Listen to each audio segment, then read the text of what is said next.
There are dark, oily pools on the tarmac beneath its flat belly. Slow, deliberate drips, creating a pattern like a messy oil change on a classic car. This is not a defect.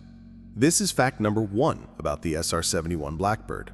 It is designed to be broken on the ground. It only becomes whole in a place you and I will never go. The fluid it's bleeding is its fuel, a concoction called JP7. And it is almost as strange as the aircraft it powers. You see, normal jet fuel is volatile stuff. You keep it away from sparks. You handle it with extreme care. JP7, on the other hand, is so stable, so reluctant to burn, you could drop a lit match into a bucket of it and the match would simply be extinguished with a sad little hiss. This was by design. The Blackbird's skin was expected to reach temperatures of over 600 degrees Fahrenheit, and having a fuel that wouldn't spontaneously boil or explode under those conditions was, let's say, a high priority for the pilots. This fuel also acted as a hydraulic fluid and, more importantly, as the primary coolant for the aircraft. It was circulated behind the skin to draw away that hellish friction heat before being fed into the engines. The aircraft was, in essence, sweat-cooled. But this created a problem. To handle the heat, the fuel tanks and the fuel lines had to be made of titanium. And titanium, when subjected to the extreme temperature swings between a cold hangar and a Mach 3 sprint, expands and contracts a lot. There was no sealant, no gasket in the 1960s that could handle those temperatures and that amount of movement. So Kelly Johnson and the Skunk Works engineers didn't even try to find one. They simply designed the fuel tanks to leak. They built them with intentional gaps, knowing that once the aircraft got up to speed and the airframe heated up, the metal would expand and the gaps would seal themselves shut. Think about that. You have a machine that only stops bleeding when it's screaming through the stratosphere at 2,000 miles per hour. It has to be in agony to become perfect. So the plane itself is a collection of expanding parts. But what are those parts made of? As you get closer, you might run a hand along the vast black flank of the fuselage, and you discover the second fact.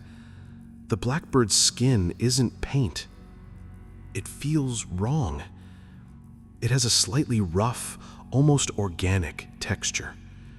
It's not the smooth, glossy finish of a car or the simple painted metal of a commercial airliner.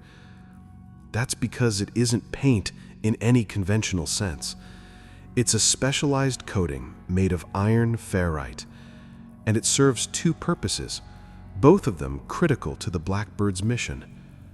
The first is a bit of a misnomer. People think of the SR-71 as a stealth aircraft. It wasn't, not in the modern sense. It had a radar cross-section the size of a small barn door. But this special skin helped.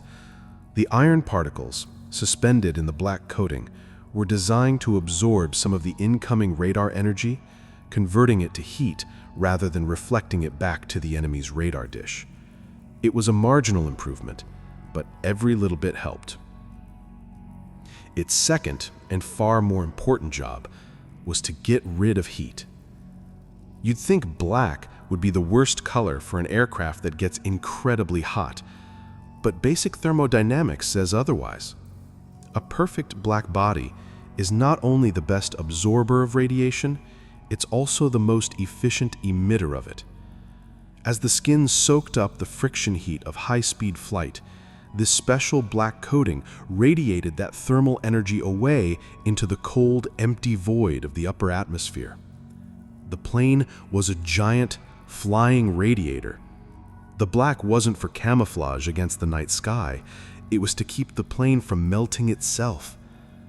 Pilots returning from a mission would report that the cockpit glass was too hot to touch even hours after landing. The entire airframe was a massive heat sink. So this strange black coating wasn't for looks. It was a functional part of the machine's thermal regulation system, a high-tech skin that could both hide from prying eyes and exhale the incredible heat of its own passage through the sky. And to create this skin and the skeleton beneath it, they first needed a metal that wouldn't turn to putty at 600 degrees. This brings us to our third and perhaps most ironic fact. The SR-71 was built from metal purchased directly from the enemy. The material required was titanium. In the late 1950s and early 60s, it was an exotic, rare, and astronomically expensive material. It was lighter than steel, but just as strong, and it had a ridiculously high melting point, which is precisely what the Skunk Works engineers needed to handle the friction heating problem. Working with it was a nightmare. It was so hard and brittle that it would shatter conventional machining tools made of hardened steel. The team had to develop entirely new tool bits, new lubricants, and new protocols just to cut and drill the stuff without it cracking. Even the smallest contamination, like a fingerprint or a trace of chlorine from tap water, could compromise a weld and cause it to fail catastrophically under stress. They had to use distilled water for everything and handle parts with extreme care. But first, they had to get their hands on it, and this was a problem. The United States didn't have the industrial capacity to produce the sheer quantity and quality of titanium alloy the Blackbird program demanded. The world's leading supplier of the raw ore, a type called rutile, was a country that had a vested interest in the SR-71 never flying at all, the Soviet Union. So, the CIA did what it does best. It got creative. It established a web of phantom corporations, third-party brokers, and clandestine purchasing agents all across the globe. These agents would then buy up the Soviet titanium, funneling it through a complex and deliberately confusing supply chain until it eventually landed, scrubbed of its origin, in the California desert at the Skunk Works facility. The Soviets, always eager for hard Western currency, happily sold off their valuable resource, completely oblivious to the fact that they were providing the very bones for the ghost that would spend the next 30 decades haunting their airspace. It is one of the Cold War's most delicious ironies. The machine, designed to spy on the communists, was literally built from the ground they stood on. So you have this alien airframe made of enemy metal, coated in a skin that isn't paint, sitting in a pool of its own near unburnable fuel. The next logical question is, how do you light the fires? If a match won't ignite the JP-7, what will? This leads to fact number 4. The Blackbird started its engines with a chemical explosion. You wouldn't just press a button and hear a conventional starter motor whir to life. That would be far too simple. To ignite the JP-7 fuel, you first had to inject something truly nasty into the engine's combustion chamber. That something was a chemical called triethylborane, or TEB. TEB has a charming chemical property.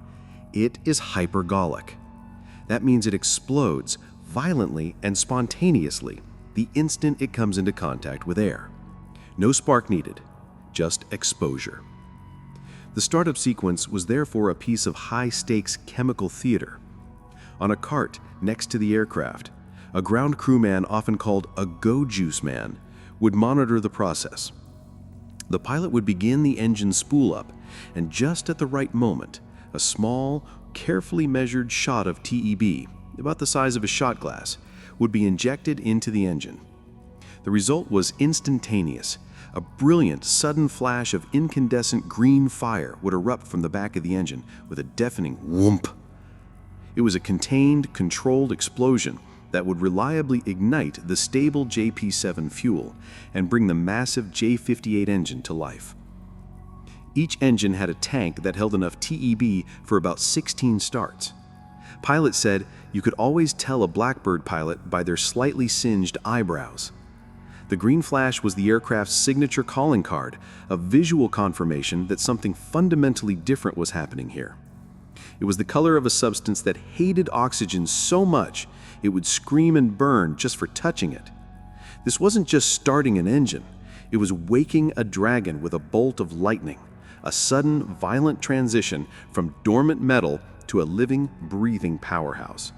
and the engine it was waking was just as unconventional as the method used to start it. The green flash of the TEB was just the overture. The engine itself, the Pratt & Whitney J58, is our fifth fact, and it's a masterpiece of brutal elegance. It's often said that the SR-71 was the fastest air-breathing aircraft ever built, and that term, air-breathing, is key. The J58 was not one engine, but two engines combined into a single unit. It was a hybrid, designed to operate in two completely different physical regimes.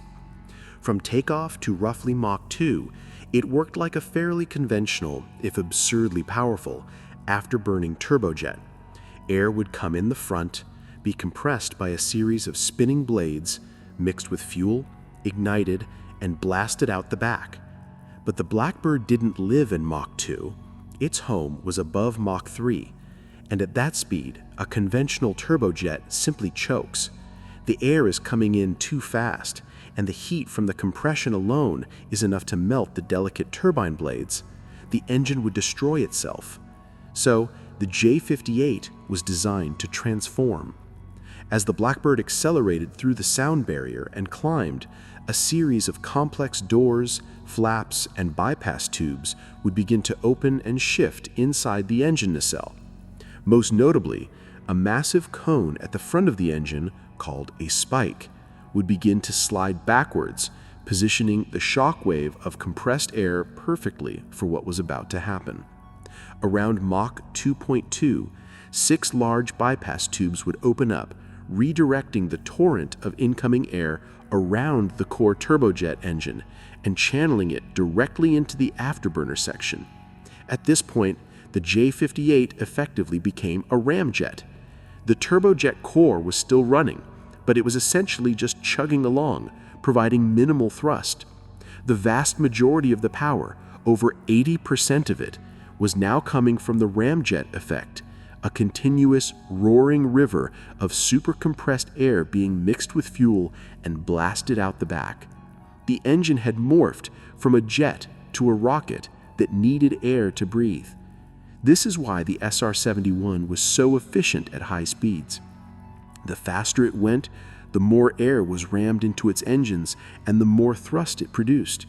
It was a machine that was most comfortable, most powerful, when it was already moving at a speed that would tear any other aircraft apart.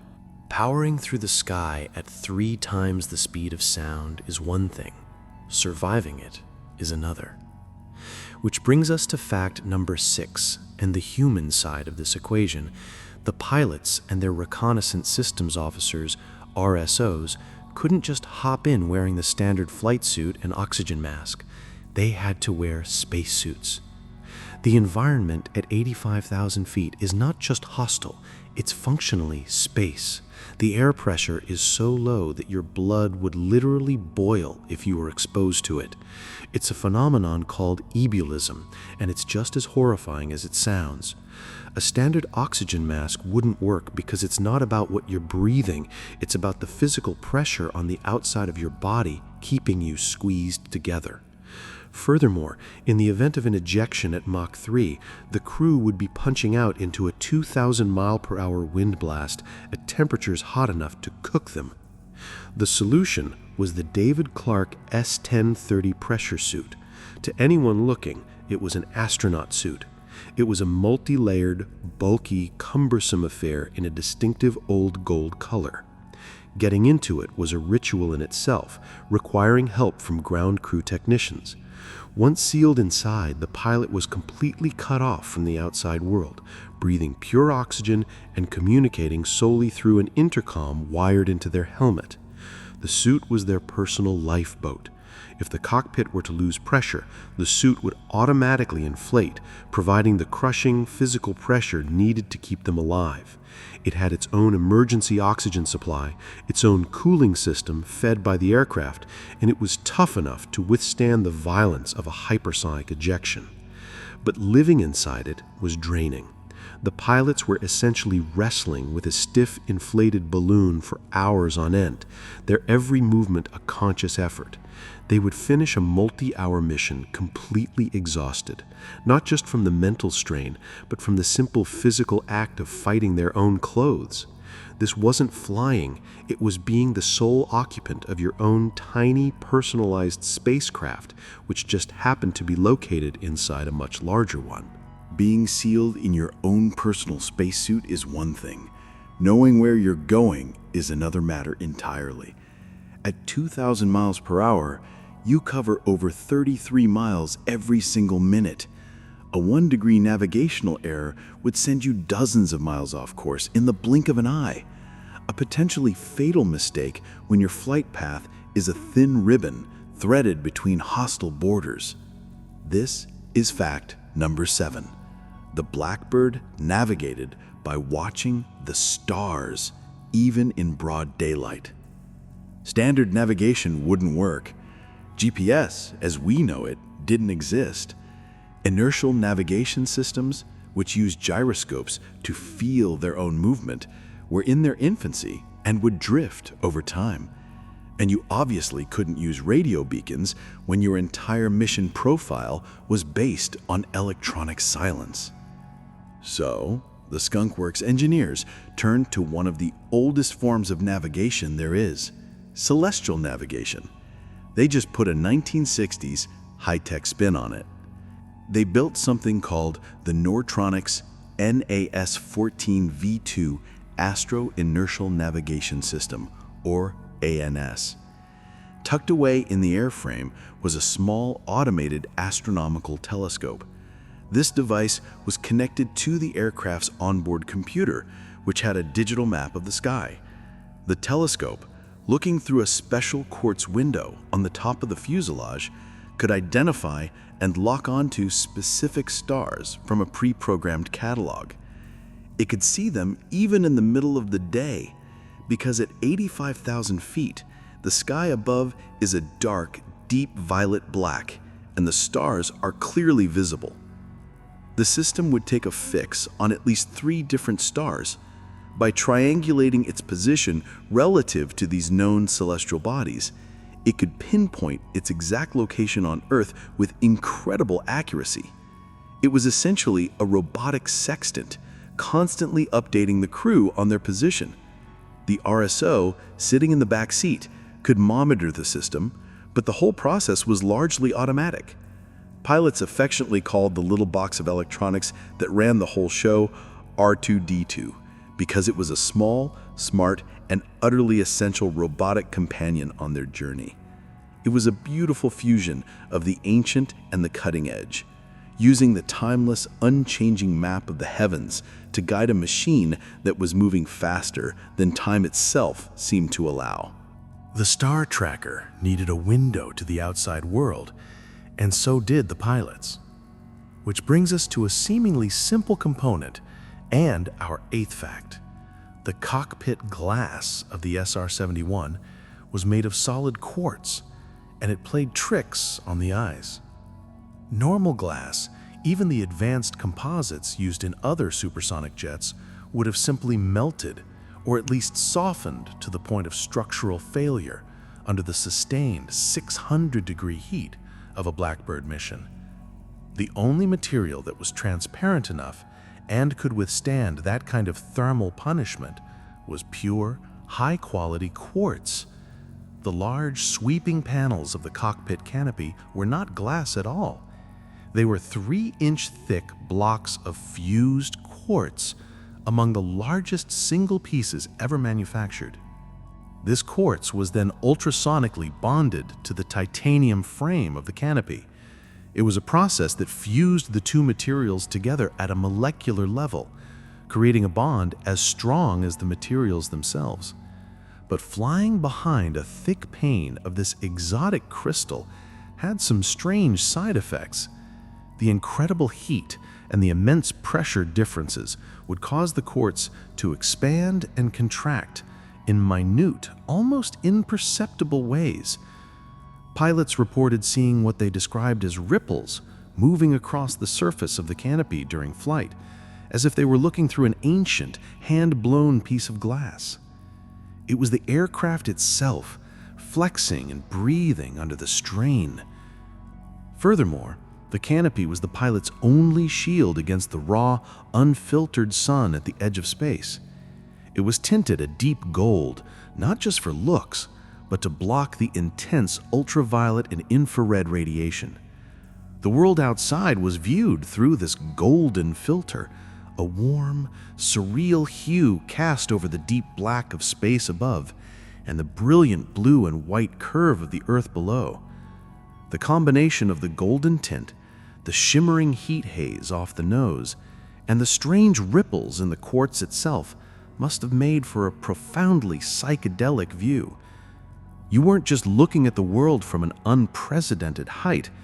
You were looking at it through a crystal that was barely holding its shape, a visual reminder of the immense forces at play just inches from your face. With a view like that, you might eventually see something you don't want to see. The smoke trail of a surface-to-air missile, clawing its way up towards you. And this is the foundation of the Blackbird's legend and our 9th fact. The SR-71 was never, ever shot down by enemy fire, and its primary defensive maneuver was simply to accelerate. Over the course of its nearly 25-year operational career, SR-71s were fired upon thousands of times. Soviet MiGs were scrambled to intercept it. Batteries of the most advanced surface-to-air missiles, like the SA-2 that had brought down Gary Powers, were launched in its general direction, and not a single one ever found its mark. The aircraft was, for all intents and purposes, invincible. This wasn't because of its marginal stealth capabilities or any fancy electronic countermeasures. It was because of raw, unadulterated speed and altitude.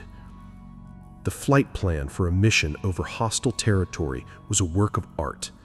The RSO in the back seat would be monitoring the specific radio frequencies used by enemy radar installations. When they detected the unique signal of a SAM site's tracking radar locking onto them, they had a standard procedure. It wasn't to dive or to turn or to release flares.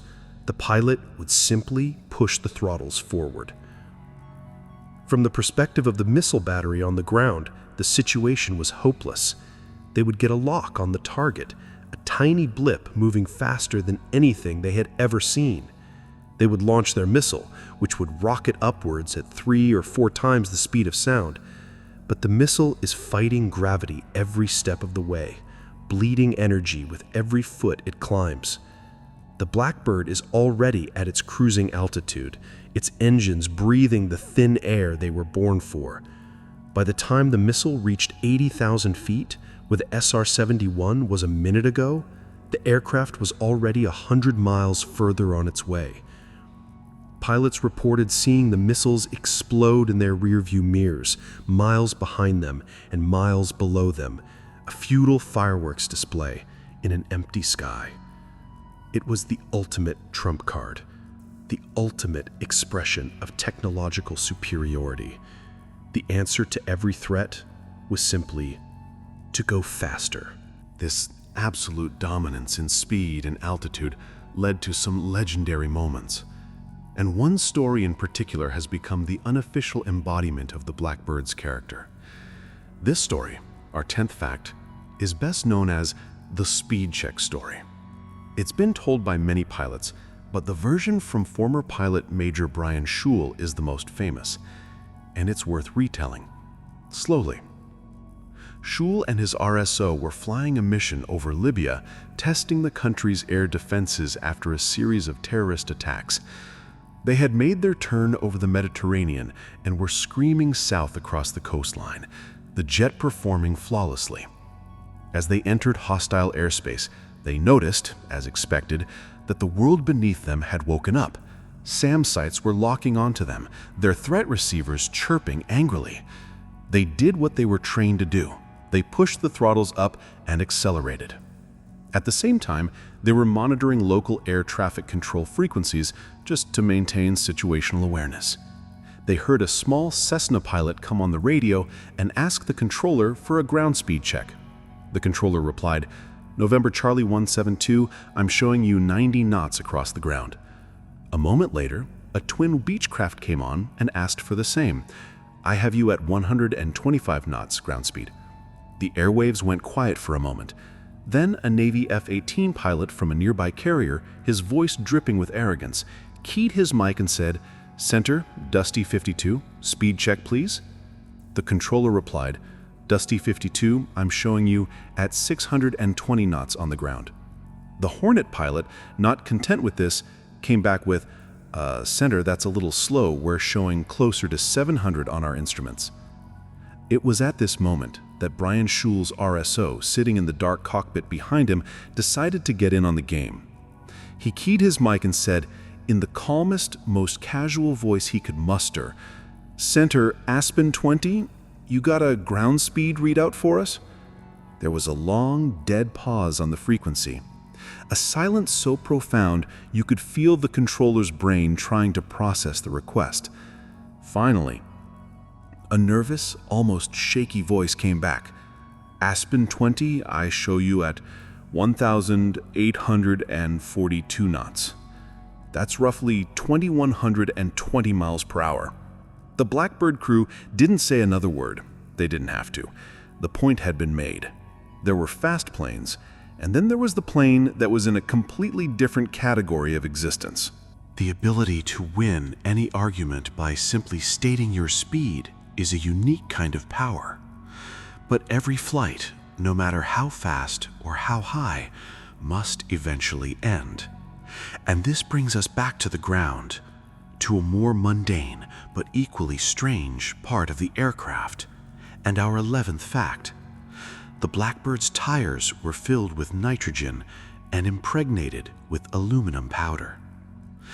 Landing a 170,000-pound aircraft at over 170 miles per hour is a violent affair for any set of tires. But the SR-71's landing gear had to deal with an extra challenge: residual heat. Even after descending from the stratosphere and slowing down, the entire airframe, including the wheel wells, was still incredibly hot. Normal rubber tires filled with normal air would have simply burst from the heat before they even touched the runway. Air contains oxygen and water vapor, which would expand dramatically and dangerously when heated. So the tires were filled with pure, inert nitrogen. It's far more stable at high temperatures and doesn't carry the same risk of chemical reaction or explosion. But the rubber itself was still a problem. To help reflect the intense radiant heat from the brakes and the airframe, the rubber of the tires was mixed with aluminum powder. This gave them a distinct silvery sheen. When you see a Blackbird in a museum, you aren't looking at custom silver hubcaps. You're seeing the tires themselves, shimmering with embedded metal. They were, quite literally, space-age tires for a space-age aircraft. The landing itself was also unique. Pilots would deploy a large drag chute from the tail, a massive orange and white parachute that would billow out behind them to help slow the aircraft down on the runway. It was a more reliable and less thermally stressful method than relying solely on the brakes. Seeing this sleek black dart suddenly sprout a blossoming flower of color behind it was a signature sight at its home bases. From tires that looked like they were from the moon to a parachute that bloomed like a desert flower, every part of the Blackbird's journey, from ignition to full stop, was a piece of carefully considered theater. We've talked a lot about the plane and the pilots, but what was the point of all this? For all its speed and altitude, the SR-71 was not a bomber. It was not a fighter. It carried no weapons. Its sole purpose, the entire reason for its existence, was to take pictures. And this is fact number 12. The cameras on board the Blackbird were arguably as impressive as the aircraft carrying them. The man in the back seat, the reconnaissance systems officer, was the master of these systems. He was the entire reason for the mission. While the pilot was focused on flying the Razor's Edge, the RSO was orchestrating a symphony of sensors. The primary tools were a series of massive cameras nestled in the belly of the aircraft, in what was known as the chines and the nose section. These weren't your average cameras. Some of the high-resolution tracking cameras could focus on a single spot, while the true workhorse was the optical bar camera. This device was a mechanical marvel. It sat on a rotating mount and swept its gaze from side to side, capturing a huge panoramic strip of the Earth below. From an altitude of 80,000 feet, a single pass by the SR-71 could photograph a swath of land 60 miles wide. Over the course of a 1-hour flight, it could image an area of 100,000 square miles. The resolution was staggering. The unofficial specification was that from 16 miles up, the camera could capture the individual stripes on a parking lot. It could distinguish between a car and a truck, and in some cases, even the make of a car. All of this was captured on massive spools of special high-resolution photographic film. A single mission could use up to 2 miles of film. The RSO's job was to manage the operation of these cameras, turning them on and off at precise moments to capture designated targets, all while hurtling along at 2,000 miles per hour. They were, in the most literal sense, the world's most overqualified and highest-flying photographers, painting a detailed, secret map of the world below them, one panoramic strip at a time. The plane was just the delivery system for the RSO's all-seeing eye. While the RSO was the master of the mission, his workspace was unique. This is our 13th fact. The reconnaissance systems officer sat in a black pit with no view of the outside world. He had no forward-facing window. Think about that. You were traveling faster than a rifle bullet, at an altitude where the sky turns to black, and your only view is your instruments. The pilot in the front seat had the glorious golden-tinted panoramic view of the curving Earth. The RSO in the back seat had a small circular window on each side, offering a sliver of a view of a wing and the sky, but nothing of the world ahead. His reality was a complex tapestry of radar screens, sensor readouts, navigation displays, and the switches that controlled the multi-million-dollar camera systems. His cockpit was often called the dungeon. It was a dark, cramped, isolated space. The RSO and the pilot were separated by a wall of electronics. They could speak over the intercom, but they would never see each other during the flight. The RSO was a brain in a box, a ghost within the machine, whose job was to interpret the electronic world, not the visual one. He watched for the faint electronic whisper of an enemy radar, managed the health of his cameras, and ensured the astro-inertial navigation system wasn't leading them astray. This design choice was a matter of pure, cold efficiency. A forward window for the RSO would have added weight, created a structural weak point, and served no practical purpose for his mission. His targets weren't things he needed to see with his own eyes. They were geographical coordinates to be photographed or electronic signals to be cataloged. The setup created a strange, bifurcated experience. The pilot was the chauffeur, the stick and rudder man with the best view in the world.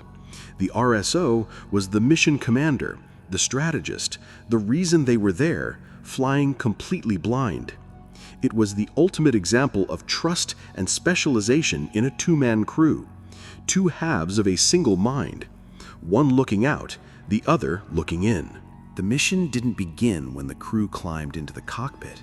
It began hours earlier with a meal, and fact number 14 is a staple of aviation lore, the traditional pre-flight meal for an SR-71 crew was steak and eggs. This wasn't just a quirky tradition or a perk of the job. It was a carefully considered physiological necessity. Flying in a full-pressure suit for hours on end, breathing pure oxygen, puts unique stresses on the human body. The primary goal of the pre-flight meal was to be low residue. In the simplest terms, the crew needed to eat food that would be fully digested and processed by the body, leaving behind as little waste as possible. A multi-hour mission in a sealed suit at 85,000 feet is not a time you want to be surprised by an urgent call of nature. There was no bathroom. There were no relief tubes. Once you were in, you were in. Steak and eggs fit the bill perfectly. They are high in protein, providing slow-release energy for the grueling flight ahead, and they are processed very efficiently by the digestive system. The crews would sit down to this meal together, often in the middle of the night for an early morning takeoff, with the flight surgeon who would be monitoring them throughout the pre-flight process. It was a moment of calm, a final taste of the normal world before they stepped into the alien environment of high-altitude flight. Alongside the food, they would drink coffee or juice, but nothing that would act as a strong diuretic. Hydration was critical, but it had to be managed.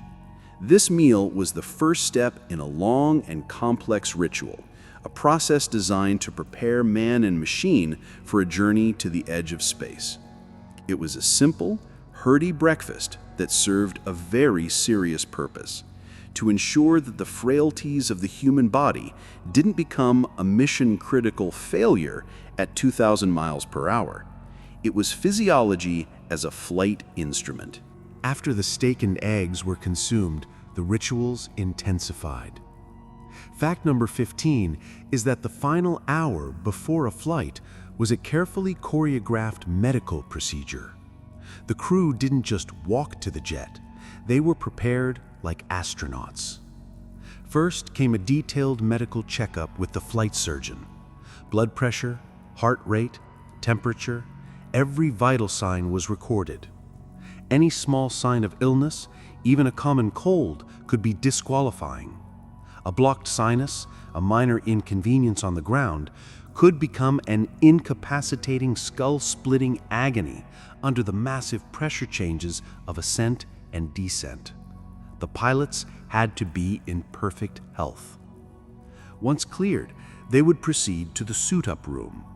Here, with the help of specialized technicians, they would don their bulky, golden pressure suits. This process alone could take up to half an hour, connecting various hoses, checking seals, and ensuring every layer was perfectly in place.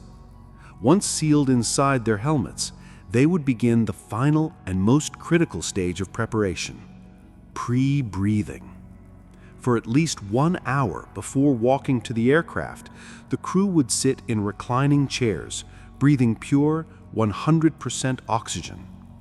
This was done to purge their bodies of nitrogen. At sea level, the nitrogen dissolved in our blood is harmless, but at the low pressures of high altitude, that same nitrogen can bubble out of solution, like the fizz in a soda can when you open it. This causes a painful and potentially fatal condition known as the bends, the same affliction deep sea divers face if they surface too quickly. By breathing pure oxygen, the pilots would flush the nitrogen from their bloodstream, replacing it with oxygen and protecting them from decompression sickness in the event of a pressure loss. So for an hour, they would sit there, two golden figures in silent contemplation, listening to the rhythmic hiss of their own breathing, their bodies slowly acclimatizing to a world they had not yet entered. Only after this hour-long purification ritual were they finally ready to walk out to the waiting jet. The crew is suited up. The engines are lit with that violent green flash. The Blackbird, heavy with fuel, thunders down the runway and into the sky. But it is not yet ready for its mission. This leads to fact number 16, one of the most critical and dangerous parts of any flight, the tanker kiss. The SR-71, as we know, leaked fuel prodigiously on the ground. For safety and structural reasons, it would take off with only a partial fuel load, just enough to get airborne and climb to a medium altitude. It was too heavy for the landing gear to handle a fully fueled takeoff. Its first stop, therefore, was a rendezvous with a specially modified KC-135 stratotanker, designated the KC-135Q. This tanker was the Blackbird's lifeline, and it carried the specialized JP-7 fuel. The crew would fly their brand-new top-secret spy plane up behind this lumbering tanker, a machine from a different technological era. The tanker would trail a long refueling boom, and the Blackbird pilot had to carefully guide the receptacle on their aircraft directly into the nozzle of the boom. It was a delicate, high-stakes aerial ballet. The Blackbird was notoriously difficult to fly at the slow, sluggish speeds required for refueling. Its controls were designed for Mach 3, and at tanker speeds, pilots described it as feeling mushy and unresponsive. During this process, which could take 15 to 20 minutes, the Blackbird would be filled to the brim. Now that the airframe was airborne and the stresses were different, it could handle the full weight. The tanks, still relatively cool, would continue to leak. The tanker crew often reported seeing streams of JP-7 pouring off the Blackbird's skin during the hookup. It was a messy, smelly, and dangerous operation. But once it was complete, the SR-71 was finally whole. It was heavy, full, and ready. The pilot would disconnect from the boom, dip a wing in a gesture of thanks to the tanker crew, and then, with its tanks now sealed by the friction of acceleration, it would climb like a rocket toward the heavens, leaving the slow world of the tankers behind. Once fueled and on its way, the Blackbird was in its element. But a mission wasn't always a straight line. Fact number 17 is that turning the SR-71 at Mach 3 was a maneuver that bent the laws of physics and geography. You don't just turn an aircraft traveling at 35 miles per minute. The momentum is so immense that any turn has to be a slow, graceful, carefully calculated arc across the sky. To make a 180-degree turn, a Blackbird at its operational altitude and speed would carve out a path that could stretch across the entire state of Ohio. Pilots had to begin planning their turns hundreds of miles in advance. Even a shallow bank at that speed would subject the aircraft and crew to significant G-forces. While the plane could theoretically handle it, the real limitation was often the camera systems.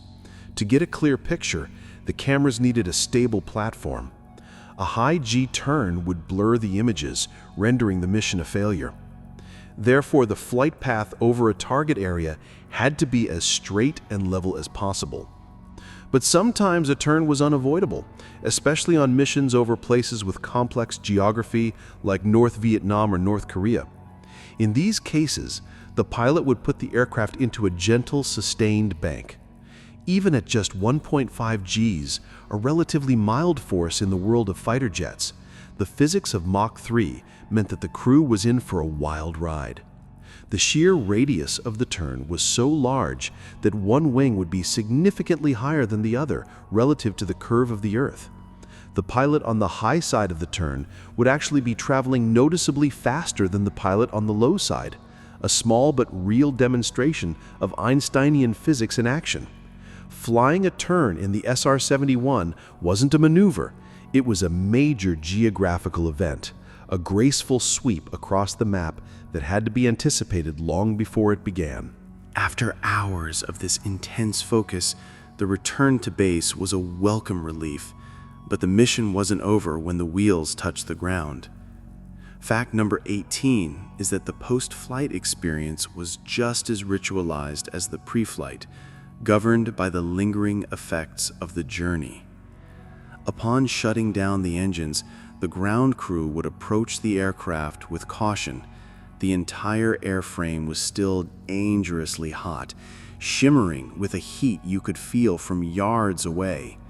The canopy itself would be over 300 degrees Fahrenheit, and it couldn't be opened immediately without risking it cracking from the sudden temperature change. The crew would have to sit and wait in the cockpit, sometimes for 20 to 30 minutes, while cooling carts blasted air onto the canopy to bring it down to a safe temperature. They were trapped inside their own oven. Once they finally emerged, unsteady on their feet after hours of being strapped in, they were met by the flight surgeon. There was a mandatory debriefing and another medical check to assess the toll the flight had taken on their bodies. They were often dehydrated and had lost several pounds of body weight, and there was a strict rule, a 2-drink limit. It wasn't about discipline in the usual sense. The flight surgeon had determined that the physiological stress of the mission, the dehydration, the hours on pure oxygen, the adrenaline, made their bodies process alcohol much more rapidly. 2 beers after a Blackbird flight would have the effect of 5 or 6 on a normal person. The crew was then forbidden from flying any aircraft for at least 24 hours to allow their bodies to fully recover. The nitrogen had to resettle in their blood, their equilibrium had to return, and their minds needed to decompress from the sheer sensory overload of the mission.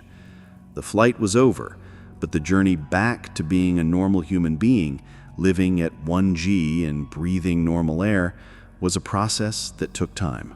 The SR-71 was famous as a spy plane, a flying camera. But fact number 19 is that the Blackbird had an evil twin, a sibling that was designed not to take pictures, but to kill. This was the YF-12. In the early 1960s, while the SR-71 was being developed for the CIA, the U.S. Air Force was facing a different problem. They were worried about hordes of new, high-speed Soviet bombers that they believed were just over the horizon. They needed an interceptor, a fighter that could fly high enough and fast enough to meet these bombers and shoot them down before they could reach North America. Kelly Johnson and the Skunk Works looked at their A-12 design, the precursor to the SR-71, and realized they had a ready-made solution. They took the basic Blackbird airframe and modified it. The nose was altered to accommodate the massive Hughes AN/ASG-18 fire control radar, the most powerful airborne radar of its day. The chine bays, which on the spy plane were filled with cameras and sensors, were converted into missile bays. And inside those bays, they placed a new and deadly weapon, the AIM-47 Falcon missile. This was a monster of a missile, over 12 feet long and weighing 800 pounds, designed for long-range, high-altitude interceptions. It was even tipped with a small nuclear warhead. The result was the YF-12. It looked almost identical to the SR-71, but it was a purebred fighter. The RSO's cockpit was replaced with a fire control officer's station.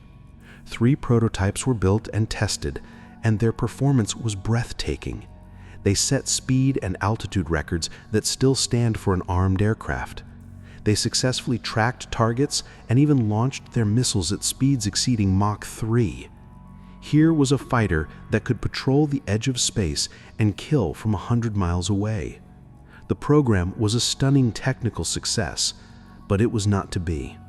The perceived threat of Soviet superbombers never truly materialized, and the Vietnam War was sucking up the defense budget.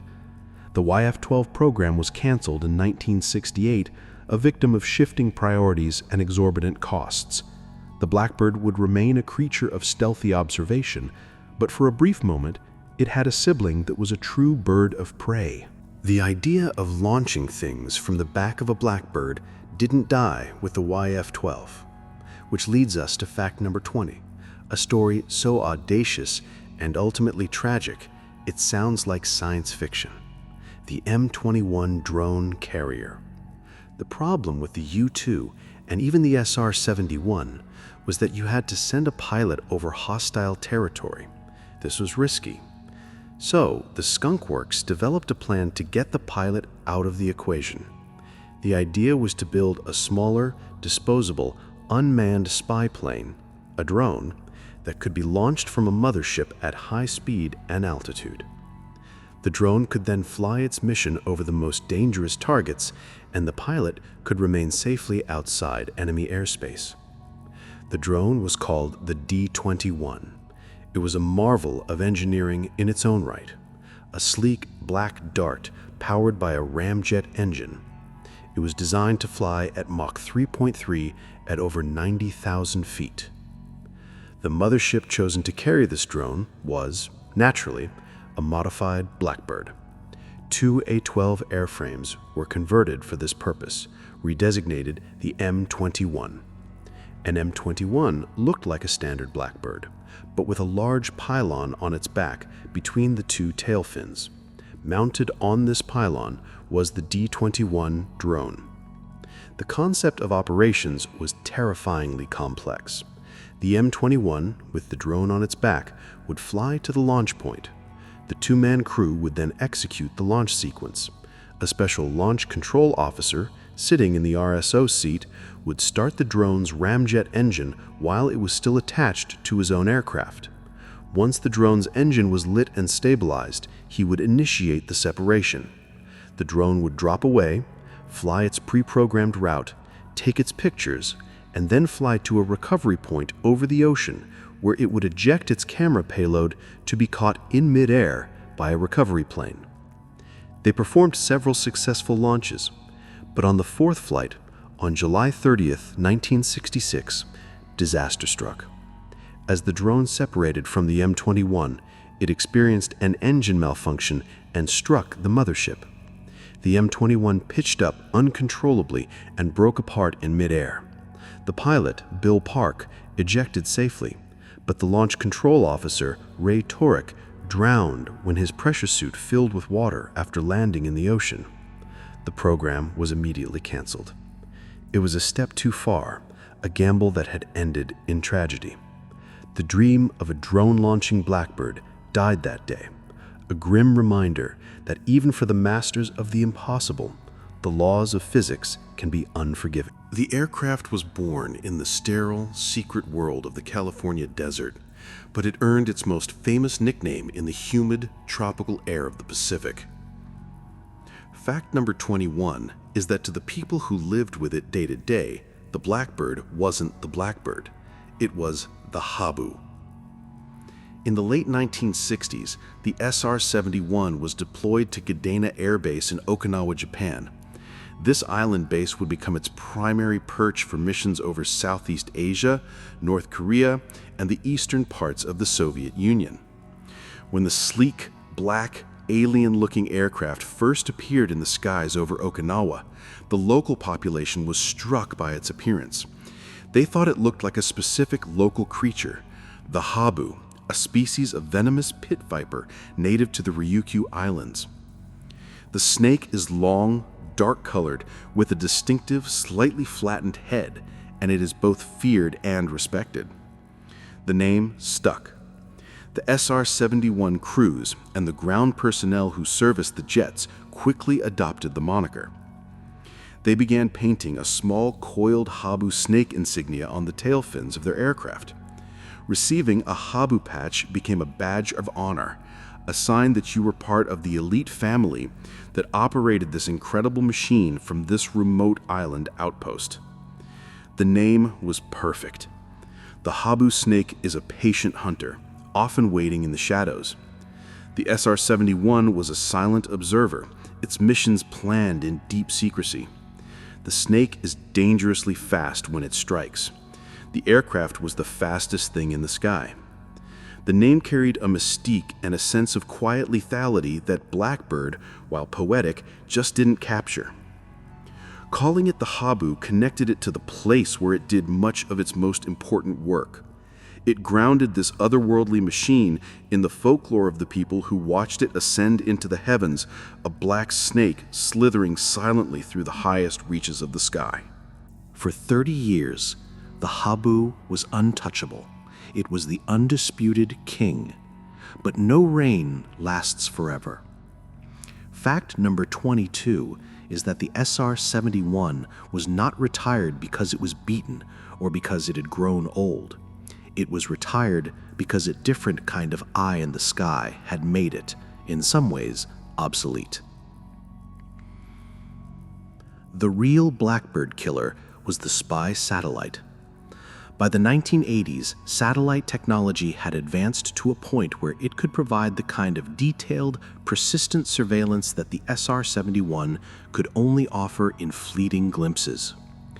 A satellite in orbit could be parked over a single location for hours or days at a time, watching, listening, and soaking up intelligence without ever entering hostile airspace or putting a human pilot at risk.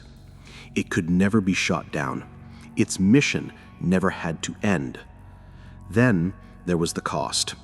The SR-71 was, to put it mildly, obscenely expensive to operate. The specialized JP-7 fuel, the massive ground support infrastructure, the dedicated KC-135Q tanker fleet, the constant maintenance on the complex, high-performance airframes, it all added up.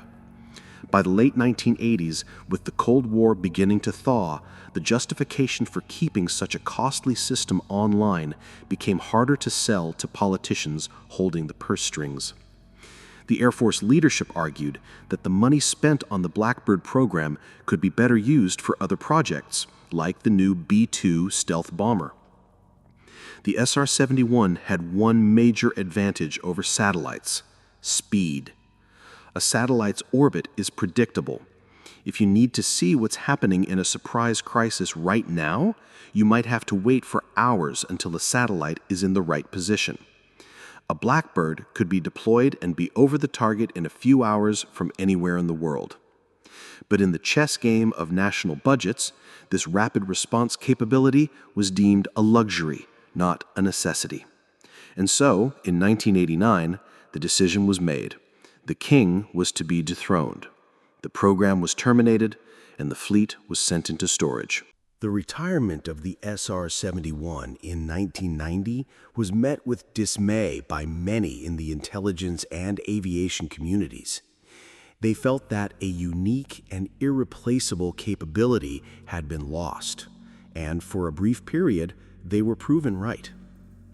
This is fact number 23. The Blackbird had a brief, unlikely comeback. Throughout the early 1990s, with the Blackbird sitting in storage, situations like the first Gulf War arose, where the military's eyes in the sky were found wanting. Satellites couldn't always be in the right place at the right time, and other reconnaissance aircraft were too slow or too vulnerable. A political movement began to grow, arguing that retiring the SR-71 had been a premature and foolish decision. Congress, in a rare move, took action. In 1994, they allocated $100 million to pull 3 SR-71s out of retirement from their desert storage. The task of bringing these complex machines back to life was monumental. They had been sitting dormant for years. But the dedicated maintenance crews, many of them original Blackbird veterans, went to work. The aircraft were painstakingly inspected, refurbished, and brought back to operational status. In 1995, the SR-71 was officially back in the Air Force's inventory. For a few more years, the familiar sight of the Habu graced the skies, flying training missions and demonstrating that it had lost none of its astonishing performance. But the comeback was short-lived. The political and budgetary battles that had killed the program the first time had never really gone away. The Air Force leadership was still largely opposed to the program, viewing it as a drain on resources that could be used for more modern projects. In 1998, President Clinton used a line-item veto to kill the funding for good. This time, there would be no reprieve. The second retirement was final. The brief, hopeful encore was over, and the Blackbirds were ordered to stand down. Forever. With the program officially terminated for good, There was one last thing to do: deliver the now retired aircraft to the museums that would become their final resting places. And this leads to our 24th fact. The SR-71 ended its career by shattering one last epic record on its way to becoming a museum piece. On March 6, 1990, SR-71 serial number 972, with pilot Lieutenant Colonel Ed Yielding and RSO Lieutenant Colonel Joseph Vida on board, was scheduled to make its final flight. The flight plan was from Palmdale, California to Washington, D.C., where it would be delivered to the Smithsonian National Air and Space Museum. The crew decided that if this was going to be the last flight, they might as well let the old girl stretch her legs one last time. They weren't just going to fly across the country, they were going to erase the record books.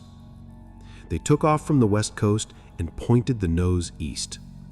Pushing the throttles to the firewall, they accelerated to over Mach 3. They didn't just break the official U.S. coast-to-coast speed record, they obliterated it. They flew from Los Angeles to Washington, D.C. in 1 hour, 4 minutes, and 20 seconds. Their average speed for the entire journey was 2,124 miles per hour. At one point, they were flying so fast that they outran their own radio communications, their words arriving on the East Coast after they did. They crossed 4 time zones. They went from breakfast time to lunchtime in an hour. They watched a continent scroll by beneath them like a map being unrolled on a table. And then, as they descended towards Dulles Airport, they made one final supersonic pass over the city before circling around for a graceful landing. It was the ultimate demonstration of the Blackbird's capabilities, a final, defiant roar before the silence. The fastest flight ever made from coast to coast, and it was done on the way to a museum. It was the perfect, bittersweet end to an incredible career. And so we end where we began, in the quiet. You are no longer in a dark, active hangar, but in the brightly lit, climate-controlled hall of a museum. And there it is, the same shape that once swallowed the stars, now sitting silent under fluorescent lights. This is our final fact. The Blackbird is gone, but it has never been surpassed. Children run past its silver tires, pointing at the strange black shape. People take photos, trying to fit its impossible length into a single frame. The aircraft that once hunted secrets at the edge of space is now an artifact, a relic of a bygone era. It sits there, inert, but it is not entirely dead. If you get close, some say you can still catch the faint, sweet, oily smell of JP-7 fuel weeping slowly from its seams, a ghost of its old life. The records it set on its final flight still stand. No air-breathing aircraft has officially flown faster or higher. It exists in a category of one. It was a machine born of a very specific time and a very specific fear. A time of slide rules and immense budgets, of brilliant tyrannical engineers and brave astronaut-like pilots. It was the ultimate expression of the Cold War mindset, to build something so advanced, so overwhelmingly superior, that it would never even need to be used in a fight. Its victory was in its untouchability. Look at it one last time. Follow the lines from the sharp point of its nose over the gentle curve of the chines to the twin tails with their faded Habu insignia. It's a shape that makes no sense in our modern world of drones and satellites. It's too loud, too expensive, too human. It is a monument to a time when our grasp exceeded our reach, and for a brief, shining moment, we built a machine that could truly touch the face of the heavens. And now, it sleeps.